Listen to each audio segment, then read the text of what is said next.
ఇది across the party lines, మేమేదో BRS party మేము కాదు, ఈరోజు కాంగ్రెస్ పార్టీ చెందినటువంటి శాసనసభ్యులు ఒకరిద్దరు మాట్లాడడం చూసినాం.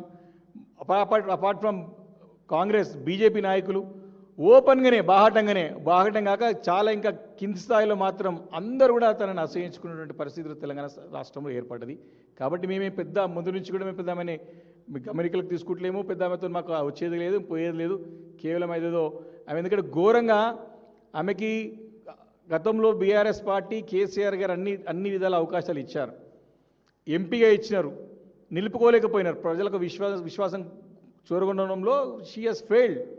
ఎంపీగా ఘోరంగా విఫలమైంది, ఓడిపోయినది. తర్వాత ఆమెకు ఎమ్మెల్సీ అవకాశం ఇచ్చినారు. ఆమె పార్టీ క్యాడర్ నాయకులు ప్రజల యొక్క మన్ననలు పొందడంలో ఘోరంగా విఫలమైనారు. కాబట్టి నాయకురాలుగా ఆమె పనికి రాదు. కేవలం ఏదో ఆర్భాటాలకు పోయి అంగులకు పోయి ఇతర పార్టీ చేతుల్లో కీలుబొంగ మారింది. కాబట్టి ఆమెను పెద్ద కన్సిడర్ తీసుకోవడం అవసరం లేదని మేము భావిస్తూ ఉన్నాం.